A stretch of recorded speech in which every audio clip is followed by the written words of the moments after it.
ආයිබෝවන් යාළුවනේ ආතල් කිචන් එකෙන් අද මම ඔයාලට කියලා දෙන්නේ වම්බටු මෝජුවක් ගොඩක් රසට හරියටම හදාගන්න විදිය. ඇත්තටම යාළුවනේ මේ විදියට හදනවා නම් ඔයාලට වම්බටු මෝජුව ගොඩක් රසට හදාගන්න පුළුවන්. ඒ වගේම තමයි වැඩි කාලයක් තියාගන්නත් පුළුවන්. අපි එහෙනම් බලමු මේ සුපිරිම රෙසිපිය ගොඩක් රසට ලේසියෙන් හදාගන්නේ කොහොමද කියලා. මම මුලින්ම මෙතන වම්බටු ටික මේ විදියට කපලා අරන් තිනවා. කෑල්ලක දිග අඟල් 1.5 දෙකක් සහ ඝනකම සෙන්ටිමීටරයක් වගේ ප්‍රමාණයකට ඔයාලට කපා ගන්න පුළුවන් නම් ගොඩක් ලස්සනට වම්බටු මෝජුව හදාගන්න පුළුවන්. ඊට අමතරව රතුළුණු සහ ආමු මිරිස් ඒ වගේම කරපිංචා තලාගත් ඉංග්‍රීසි දොළුණු අරගෙන තියෙනවා. ඊට අමතරව අබ කුඩු ටිකක් ඕන.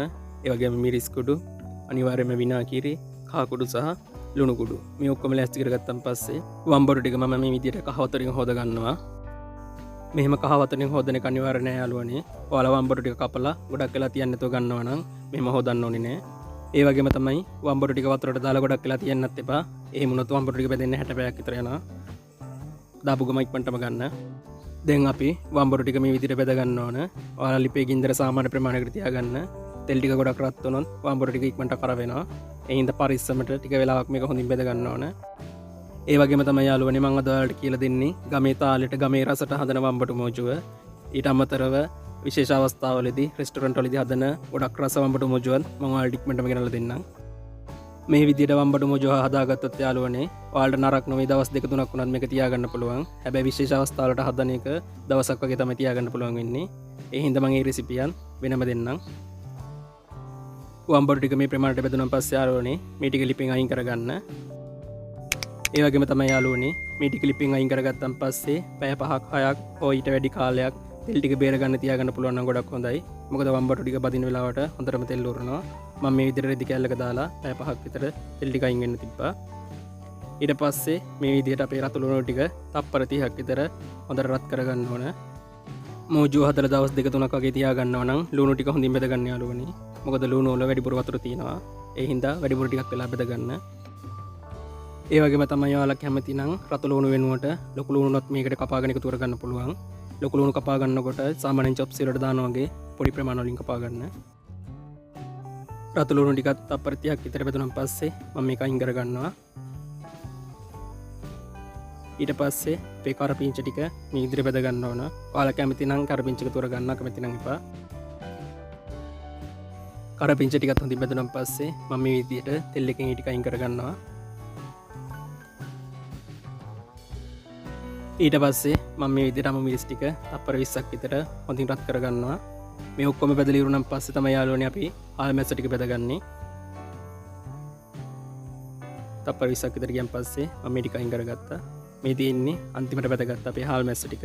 මේ ඔක්කොම ලෑස්ති කරගත්තන් පස්සේ අපි මෝජු හදන්න පටන් ගමු. මම මුලින්ම මේ විදිහට වැටි ඇතිලියක් ලිපේ තියලා ඒකට විනාගිරි එකතු කරගන්නවා. ගන්න ඕන ප්‍රමාණයන් සහ අවශ්‍ය ද්‍රව්‍ය ඔක්කොම වීඩියෝ එක පල්ලෙහාන් දාලා තියෙන තැනින් අරගන්න. හොඳින් රත් වුණාන් පස්සේ විනාගිරියකට අපේ තලාගත් ඉංග්‍රීසි දොළුණු ටික මේ විදිහට එකතු කරගන්නවා. ගින්දර අඩු ප්‍රමාණයකින් තියාගන්න යාළුවනේ. ගින්දර වැඩි වුණොත් විනාගිරිය හොඳටම රත් වෙලා විනාගිරිය වලින් රාහ හැදෙනවා. ඒ හින්දා ගින්දර ගොඩක් අඩුවෙන් තියාගන්න. ඉංග්‍රීසි දොළුණු ටික රත් කරන් පස්සේ මම ඒකට අපේ ආබකුඩු එක එකතු කරගන්නවා. මේ දීලා තියෙන ප්‍රමාණයන් මේ විදිහටම අරගන්න. එතකොට ඔයාලට ගොඩක් රසට මේක හදාගන්න පුළුවන්. මේ ටික හොඳින් කලවම් වුණාන් පස්සේ යාළුවනේ මම මේකට මිරිස් කුඩු, සීනි, ඒ වගේම ලුණු එකතු කරගන්නවා. ඔයාලට පැණි රස ඕන ප්‍රමාණයට සීනි අඩු වැඩි කරගන්න පුළුවන්. දැන් මම මේ ටික ඔක්කොම එකතු කරලා ටිකක් හොඳින් රත් කරනවා කලවම් කරන ගමන්. දැන් ඔයාලට පේනවා නිකන් සෝස් එක වගේ ඇවිල්ලා තියෙනවා. හොඳට මේ ටික කලවම් කරගන්න සීනි ටික දී වෙනකම්ම. දැන් මම එකතු කරපු සීනි සහ ලුණු හොඳට දී වෙලා තින්නේ. ඊට පස්සේ මම මේකට අපි බෙදගත්ත වම්බටු ටික මේ විදිහට එකතු කරගන්නවා. දැන් ඔයාලට පේනවා හොඳටම තෙල් ඉවත් කරලා තින්නේ. දැන් මම මේ ටික ආයෙ හොඳින් කලවම් කරගන්නවා. විනාඩි 2-3ක් මේ ටික හොඳින් කලවම් කරගන්න යාළුවනේ. අපි එකතු කරපු සීනි ඒ වගේම ලුණු මේ වම්බටු වලට හොඳට ඇතුල් වෙනකන් විනාඩි 2-3ක් අඩු ගින්දරේ හොඳින් කලවම් කරගන්න. ඔයාලා වම්බටු වැඩි ප්‍රමාණයක් මේකට එකතු කරගන්නවා නම් හැඳි මිටකින් මේ ටික හොඳින් කලවම් කරගන්න. මේ විතර කලවම් කරන්න යන්න එපා. ඒ ටික හොඳින් කලවම් කරගත්තන් පස්සේ අපි වැදගත් හාල් මැස්සෝ, අමු මිරිස්, කරපිංචා, රතුළුණු මේ විදිහට එකතු කරගන්නවා. එකතු කරලා ඒ ටිකත් ආයෙ හැඳි මිටකින් හොඳින් කලවම් කරගන්න. මේ වෙලාවේදී ගින්දර තියෙන්න ඕනේ යාළුවනේ. තිබ්බත් ගොඩක් අඩු ප්‍රමාණයකින් ගින්දර තියාගන්න. ඒ වගේම තමයි යාළුවනේ ආතල් කිචන් channel එකේ තවත් ගොඩක් රසවත් රෙසිපි තියෙනවා. කඩේ රසටම fried rice වර්ග හදාගන්න විදිය, පොත්තු වර්ග, noodles වර්ග, ඊට අමතරව ඩෙවල්, බිරියානි මේ ඕනම රෙසිපියක් තියෙනවා.